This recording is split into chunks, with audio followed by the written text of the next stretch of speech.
DCT Audio. The art of good listening.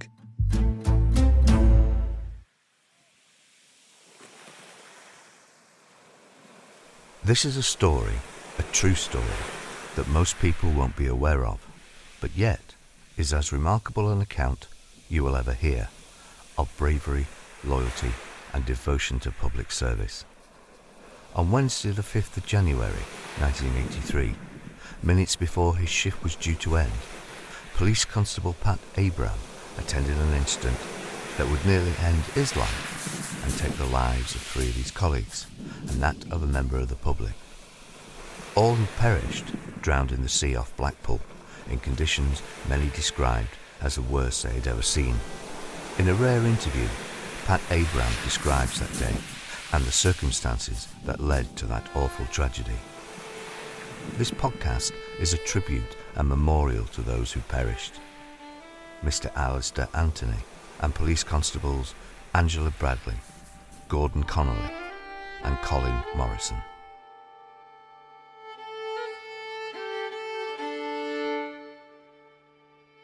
Pat Abram, a very warm welcome today. It is a genuine honour to have you here, and perhaps we'll just start with providing a bit of a context, really, I suppose. The sea's in your blood, isn't it? It's fair to say. I grew up in Fleetwood. My father was a fisherman who was a trawler engineer, and sadly he drowned at sea when my mother was 2 months pregnant with me. And I grew up in Fleetwood when it was a vibrant fishing port. Most of the town had got one or more of the families involved in the fishing industry, either going out to Iceland or locally as fishermen. And I think you mentioned to me, didn't you, earlier, that you've actually witnessed some tragedies at sea as well. That's right. I mean, when I was 8 or 9, a place in Fleetwood called the Ferry, near where the current lifeboat station is, a young girl, probably a similar age to me at the time, about 8 or 9, got into trouble. The beach dropped away quite severely. She went into the water and got into difficulties in the fast-flowing estuary. I saw 2 men go in, attempt to rescue her. Fortunately, they were successful, but they had a struggle really to retain hold of her and get her out of the water. So it brought home to me, although it had been instilled into me, to be cautious of the water. And, that stuck with me. It was a good childhood. I mean, on my father's side, obviously I didn't know him because he obviously passed away before I was born. But I understand that some of these relatives were actually on the crew at the Fleetwood lifeboat. And because of the way my father had died, we got quite a close association with my mother, with the lifeboat. We used to go to the lifeboat open days. And the whole town really was supportive of the lifeboat, as it is in a lot of fishing towns and villages. And as a child, 9, 10, 11, when the Maroons used to launch, we all used to cycle down there to watch the boat be launched. So, yeah, quite closely associated with both the sea and the lifeboat. And I should imagine there'll be quite a personal connection with that lifeboat at Fleetwood, because they were essentially going out to rescue people that were either friends or loved ones. That's right, yeah. Very, very supportive. It was a vibrant fishing port, both deep sea trawlers going out to Iceland and local fishing industry. Most families had got one or more people involved in the fishing industry. So, there was a lot of support for the lifeboat because, they went out, risked their lives when menfolk were in danger or in trouble themselves. Now, I know today you do a lot of work for the RNLI. It's still hard to believe that it's a charity and not a government-funded emergency service, if you will, with all the fabulous work they do. And we'll talk about your volunteering later. But what's a lad brought up in Fleetwood with the sea in his blood? What makes him join the police? It was something I'd always intended to do, really. From a very young age, I saw a number of incidents in the town where the police dealt with people. It was a lively town in those days. It still is. It was something I'd set my mind on. And, I left school at 16 and joined as a cadet straight from school. And that was always my ambition. Obviously, in the early 80s, you would have been working at Blackpool. Just describe the shift that you were on. You work together as a team. You work together and you socialise together. I remember an old sergeant saying, we're very much like a family. And I think that's a fair description, really. Your life centred around work and socialising. And as I say, you both work together and you socialise together with partners, friends, etc. So you're very close as a team, and you work with the same people, the same shift for some time, really. I started at Blackpool in 75 when I was 19, which was the age when you were appointed as a constable then. I started initially at Bispham, and after a year or so went to work at Blackpool Central. So by the time you're 22, a young man, you will have had quite a bit of life experience within the police, won't you? You will have seen a lot by then. Certainly, yeah. Gordon, Colin and Angela, they were on your shift? Angela and Gordon were on the shift. In those days, they call them panda cars. I believe they call them immediate response vehicles now. Colin was a traffic officer. He worked on traffic and covered predominantly the Blackpool area. As people, how were they? How did you find them? Gordon and Angela were sort of similar age. Angela was 23, Gordon 24, and I was 26 in 1983. So we were all keen police officers, and we always looked after each other. We were the three mobile vehicles covering the Blackpool central area, and we always looked after each other, watched each other's back, and supported the lads that were out on the beat as well. So we worked very, very closely together. Now, as a former detective, as I am as well, we always say get straight to the heart of the matter. But it's important that I thought we should just cover a little bit of the backstory in context to what really we're essentially going to talk about. And that was the 5th of January, 1983, that awful day when Angela, Colin and Gordon lost their lives, together with a member of the public and his dog. How did that day start for you? Well, to be fair, if we sort of wheel back to Tuesday, the 4th of January, we were actually on a 2 to 10 shift. And to be honest, in the build-up to the 2 or 3 days before, we'd had high tides, strong winds, and the sea defences on the Golden Mile, different to what they were now. And when it's high tides driven by the wind, quite often the water would come over onto the promenade, onto the tram tracks and onto the road then. We'd had that certainly on the Tuesday, the 4th of January, so we knew, we're experiencing high winds, strong tides, and you were always wary of that. Obviously, we finished at 10 o'clock on the Tuesday evening. We're back on at 6 a.m. on the Wednesday morning. And again, conditions were pretty much the same. The water was coming over again. So we knew that the sea conditions were quite severe. So about 1:45, I was parked in the main square in the centre of Blackpool. It's Talbot Square. Talbot Square, yeah, opposite the North Pier, really waiting to go in and end the shift. At 1:48, a radio message broadcast from the force headquarters over the local PR gave a report of a person in the sea near to what was the Pembroke Hotel. Yeah, so that's going to be north of where you were. North, yeah. Parked up. Parked up, yeah. As soon as the call came in, I set off to go to the promenade, a short distance out of the square. And as I reached the traffic lights, a traffic car travelling north along the promenade on blues and twos went through the lights in front of me, and that was Colin Morrison. I turned to go north, and as we reached Cocker Square, Colin carried on along the upper promenade, but knowing the geographic sort of area, I went on to the middle walk. It's kind of a tiered level. It is. Down, There's the promenade, a middle walk and a lower walk. But obviously, to get to the lower walk, I knew we'd have to go down one of the slades. So I went on the middle walk and was driving along when I was flagged down by an individual somewhere in the area around the Imperial Hotel. Stopped the panda car, had a brief conversation. I was told that the person in the water was being carried north, and at that time Gordon Conley actually overtook me, and I saw in my mirror that Angela was behind me. We were obviously all three of us in the town centre, very close together, and responded together. As I spoke to this chap, I got back in the car, I could see people towards Ginn Square waving at us, so it was clear they were identifying that whatever the ongoing incident was towards Ginn Square. So this is about a mile probably from where you parked up initially, That's right, wasn't yeah. it? So arrived at Ginn Square, and there's a slade leading down from, or a slope, should I say, leading down from the middle promenade to the lower promenade. So Gordon went down, I went down, and followed by Angela. And we stopped at the top of the slade that leads down to the beach. The seas were mountainous, to be fair. I think that's the only way to describe them. There was waves coming over the seawall. The slade was partly awash with water, and also breaking waves coming over the slade. All three of us went over the gate, which was across, which was locked, obviously, which they did at high tide to prevent members of the public going. And at that time, I looked over the wall and saw this individual, Alistair Anthony, in at least one, if not two life belts, really being taken along at walking pace. And it was clearly evident there that that was, in my mind, the last opportunity we had of getting hold of him.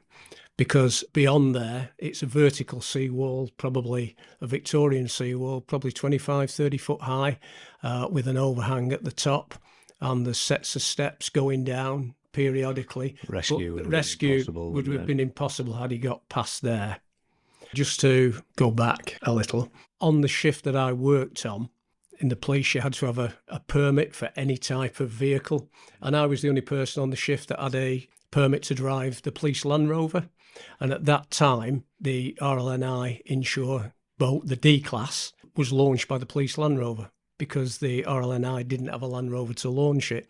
So on occasions, when the regular drivers weren't available, I would go and launch the inshore boat. So I knew that the likelihood of that D-Class being launched was quite remote. I was quite confident in my own mind it was beyond the limits from the experience I'd had with launching it. And I suppose that was probably one of the first cruel twists of fate regarding this incident, wasn't it? That's right, yes. So, and I knew some of the crew and some of the shore staff. I knew the conditions were severe. We were presented with Alistair Anthony in the water, and it was either then or never, in my view. And I made the decision that I would go in after we'd gone over the gate, both me, Gordon and Angela. As I say, the slade was awash with water. Waves were breaking over, and they were also breaking over the top of the wall. So I put on a life belt, which was handed to me, put it round me, and basically the rope attached to the life belt was tied on. And it was actually tied on the landward side of the slade. So it had to span the width of the slade. How wide would that have been? It's wide enough to get an HGV down. Right, to be so fair. 12 feet at least. At least, yeah. That's one of the things you look back on. Had we tied on the seaward side, things may have been different, but that wasn't to be. I then went in the water, down the slide, the sloping side of the slade. I mean, the water was breaking over you. And as I went to go down with lowered myself on the line, I slipped and went in. Because the water was breaking over. And I initially went under, came up, and I got within about 6 feet of Alistair Anthony, stretched my arm out, and he put his out, and we couldn't connect. There was just that gap of about 6 feet. And I knew if I left the life belt, that would have been the end of me, really. So I made the decision. I'd come out, and I used the rope to pull myself up the side of the slade in the water, as I say, with the waves breaking over you. Got back on the slade. The line was undone, and Gordon actually had a rolled up piece of line in his hand. I don't know where that came from, obviously. The rope that was attaching me was undone by Angela or with the help of a member of the public that was there.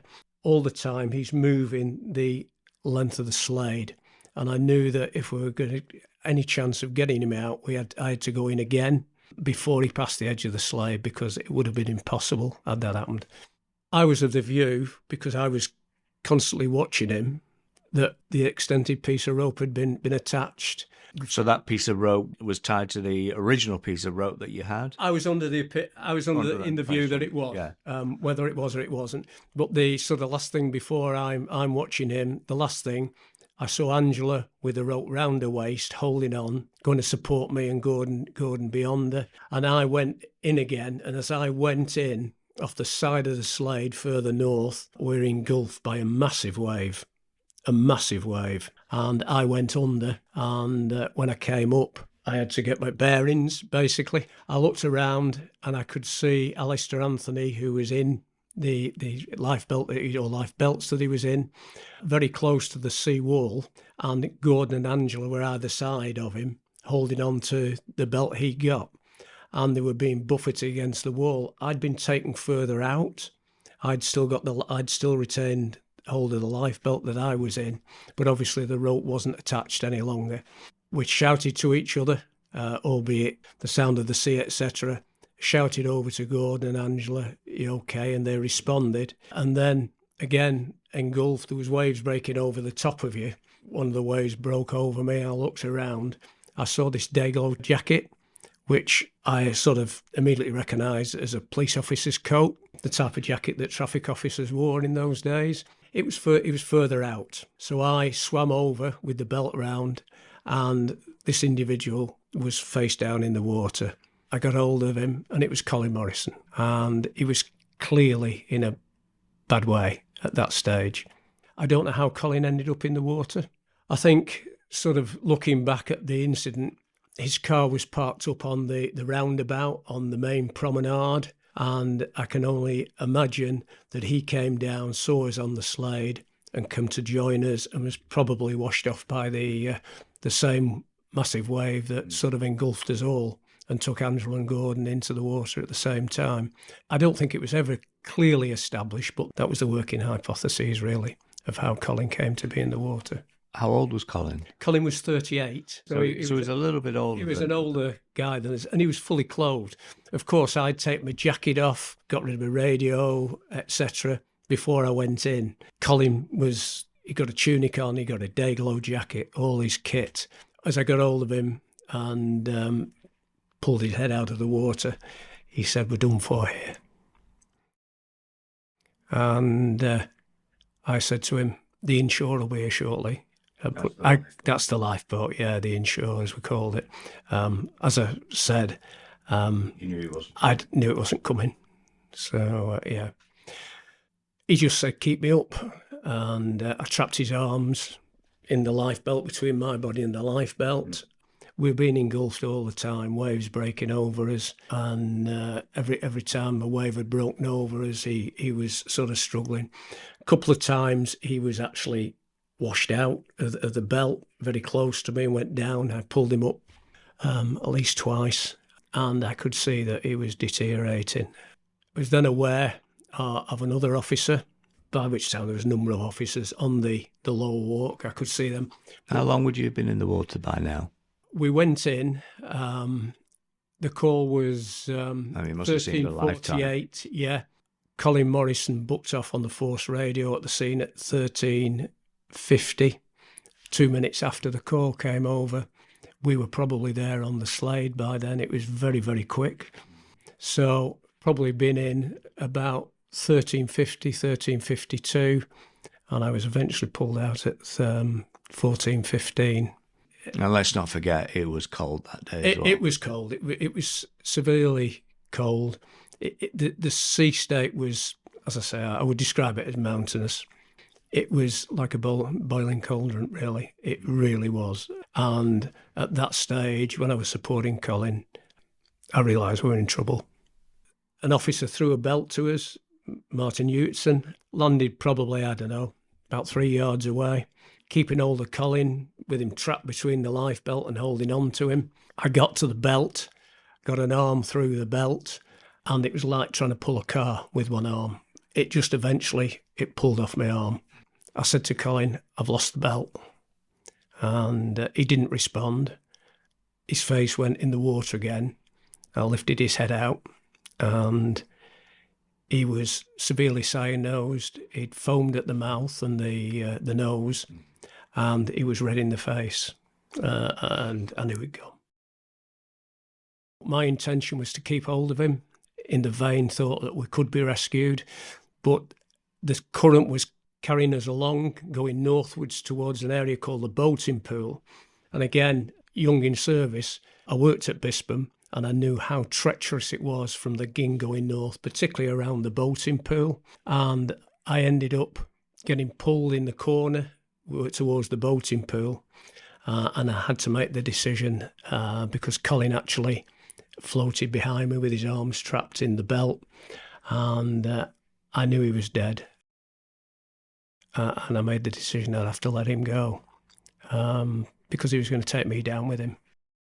I can't imagine how hard that must have been. Yeah, very difficult, but I knew he was dead.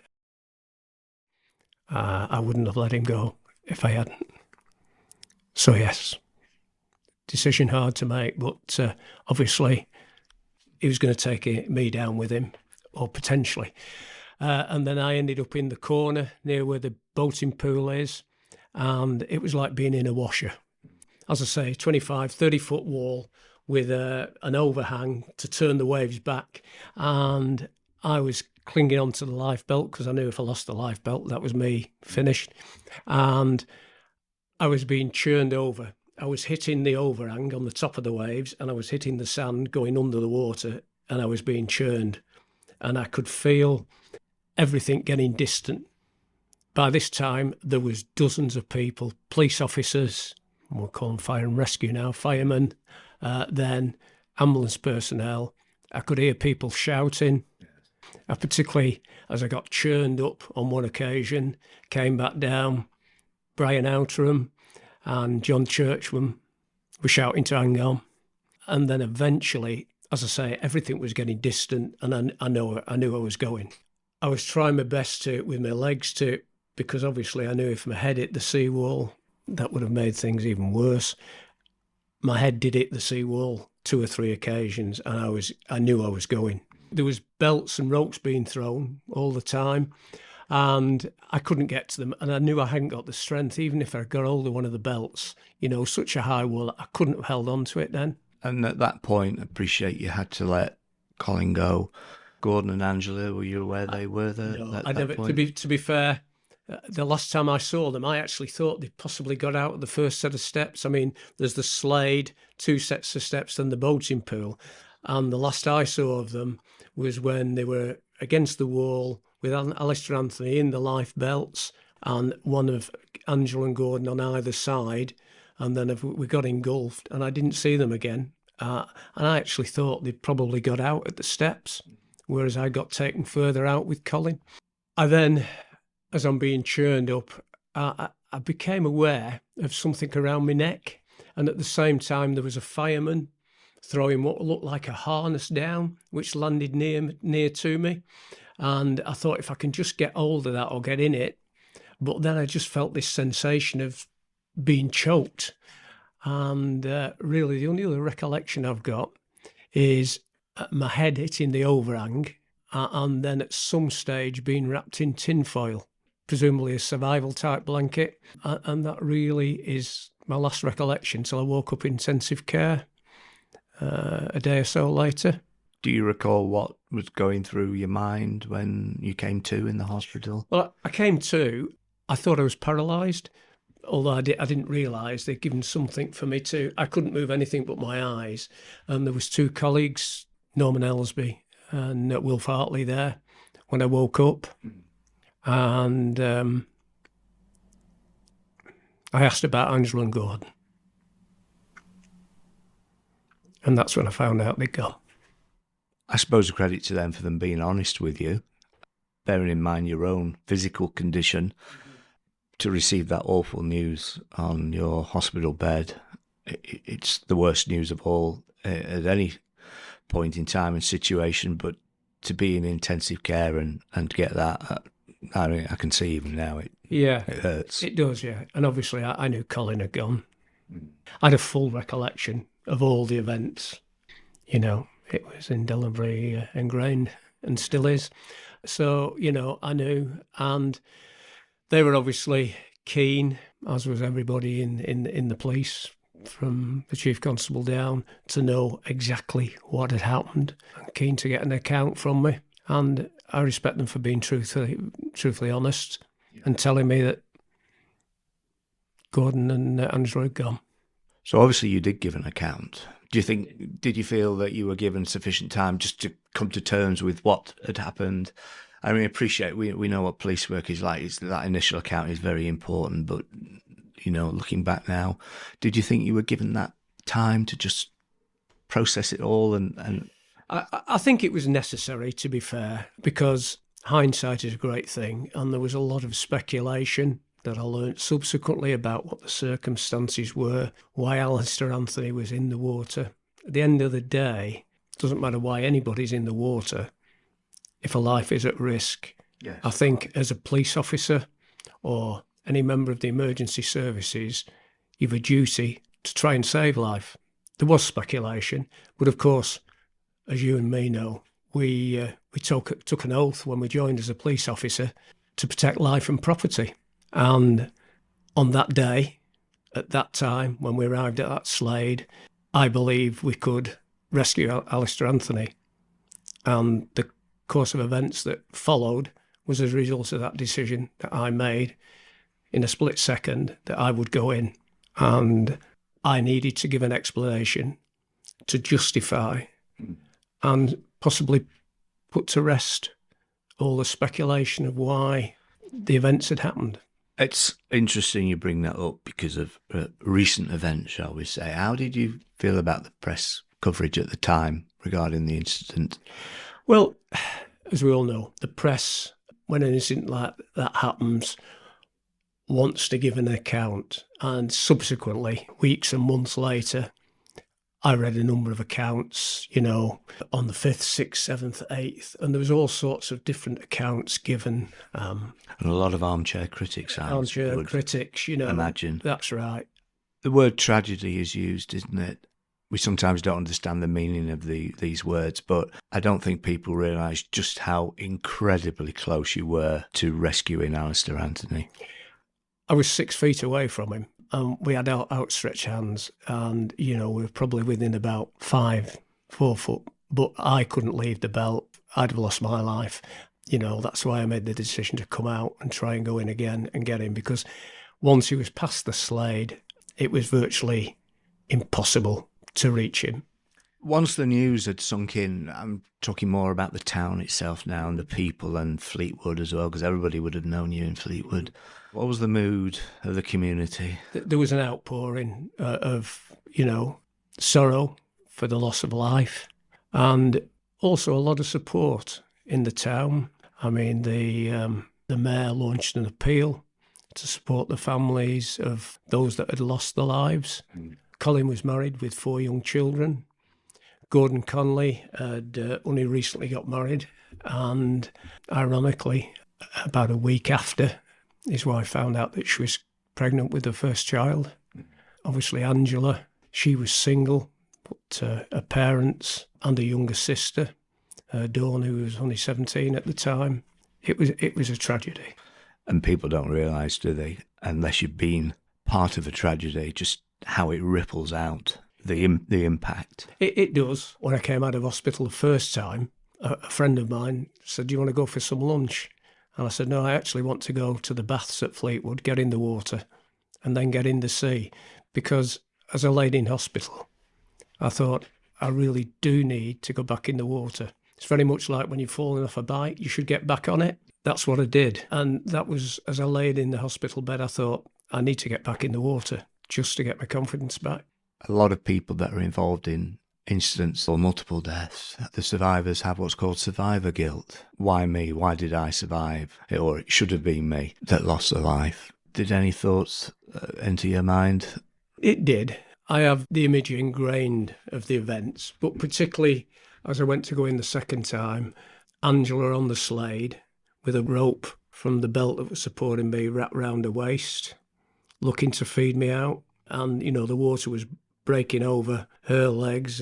She was waist deep or thereabouts. And just knowing that she was there and Gordon was behind her as well, supporting me, and just knowing that it was a team effort, but they ended up in the water. I'd made the decision to go in.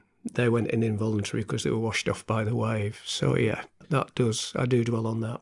It's been the 5th of January this year, 2023, was the 40th anniversary. Yeah. And, I think about it virtually every day, and I do relive it. But I think everybody did the best they could.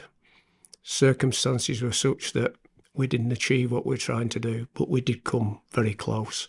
Has it given you any problems over the years with your own well-being and mental health? Not really. I mean, ironically, I spent a period in hospital, went to the police convalescent home at Harrogate for 3 weeks, and on the last day, we went out for a Chinese.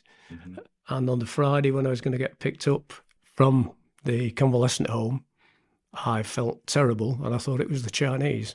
What it was the onset of infectious hepatitis from absorbing the seawater, which wasn't the cleanest at the time. And I ended up back in hospital for 4 weeks, suffering from infectious hepatitis. So the sea hadn't finished with you just yet? That, together with the neck injury, has affected me. And I have one or two medical problems that I won't dwell upon, which are a consequence of ingestion of water, basically. But I'm here today. I'm here telling you, or giving you an account of what happened. Unfortunately, Angela, Gordon and Colin aren't. And the real reason that I wanted to give an account, and I've only ever done it once before, is because we're all getting older. Came home to me on the 40th anniversary, January 5th, just passed, that, we're not getting any younger. And I just want to ensure that the memory of Angela, Gordon and Colin and Alistair Anthony is kept alive. And I hope that the memorial service continues, as it has, each year for those 3 brave officers that lost their life. One bit of the story, which I suspect you haven't mentioned because you won't know much about it, but I do know that there was a passing doctor that when you were pulled out of the sea. And what was nice on this year's memorial, the 40th anniversary, as you say, was that you met up. We did. I mean, John Franklin, he's been there at each memorial. Most years I was away working in the Channel Islands, although I did come back for some of the memorial service. But every time I was there from the first anniversary, John Franklin was there. So when we were there on the 5th of January this year, and John turned up with his good lady, I was overwhelmed, really, to see him. No, it wasn't just a doctor, was he? He had a speciality. He did. He was on one of the Cave rescue teams up at Ingleton, I believe, Clapham. His specialism was cold water survival and resuscitation, and he actually, as I understand, lectured in it.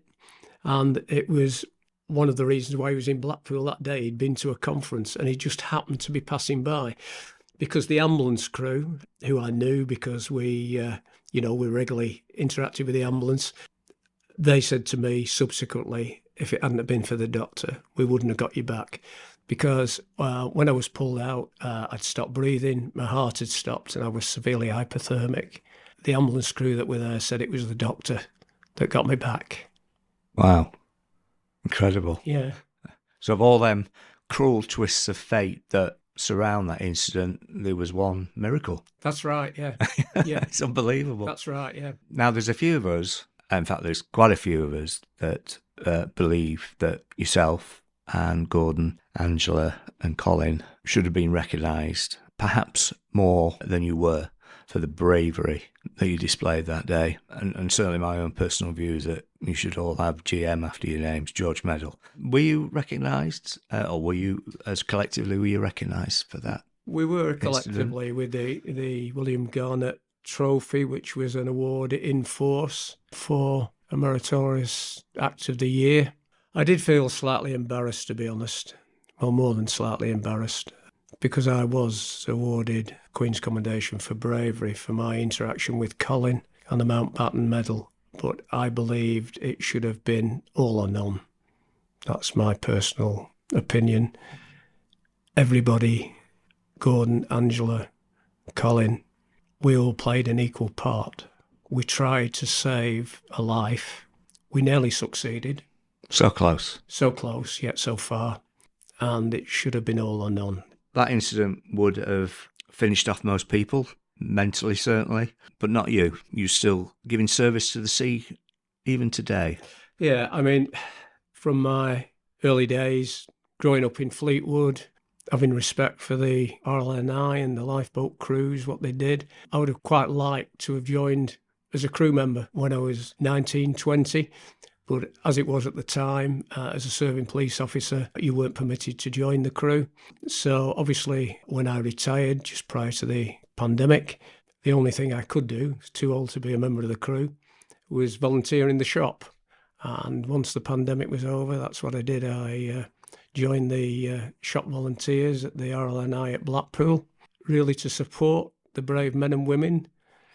I think you're underselling yourself a little bit, because you don't just volunteer in the shop. There's much more that you do, isn't there? Certainly the early part of this year was approached. Each station has got a lifeboat operations manager and a number of what the lifeboat call the Deputy Launching Authority. We like at Blackpool to call it the Duty Launching Authority, because you respond to requests for the lifeboats to be launched, and the Duty Launching Authority will make the decision whether the sea and weather conditions are such that the inshore lifeboats that we've got at Blackpool, the D-Class and the Atlantic 85, are within limits, and also to determine the request for the launch, whether we can achieve it with the assets that we have, or we need one of the flank stations to support with the all-weather boat, or even the Coast Guard with the helicopter lifting from Carnarvon. So we make the decision to launch, manage the launch and recovery, and while the lifeboats are at sea, the helm is in charge of the crew and the whatever incident they've been deployed to. As you know, and I hope the majority of people in the country know, the RLNI is a charity. It gets no funding. The funding comes from legacies, donations and purchases and fundraising by the many thousands of volunteers that support the operational crews and raise funds for that critical work that they do. And it's also important to remember the qualities of the people that do work for the Blue Light Services, either as paid police officers, ambulance, fire, or the charities like the Royal National Lifeboat Institute, and the fact that people are willing to sacrifice everything for somebody they don't know. Exactly. At the end of the day, if there's a life at risk, then the Blue Light Services, the volunteer services like the RLNI, and I stress particularly at Blackpool, every member of the operational team are volunteers. They give up the time, and every time a lifeboat is launched, that crew is potentially risking their life to save an unknown person. So we must always remember that. Pat Abram, thank you very much. Thank you. It is not the critic who counts, not the man who points out how the strong man stumbles, or where the doer of deeds could have done them better. The credit belongs to the man who is actually in the arena, whose face is marred by dust and sweat and blood, who strives valiantly, who errs, who comes short again and again. Because there is no effort without error and shortcoming, who knows great enthusiasms, the great devotions, who spends himself in a worthy course, who, at best, knows in the end the triumph of high achievement, and who at worst, if he fails, at least fails whilst daring greatly, so that his place shall never be with these cold and timid souls who neither know victory nor defeat.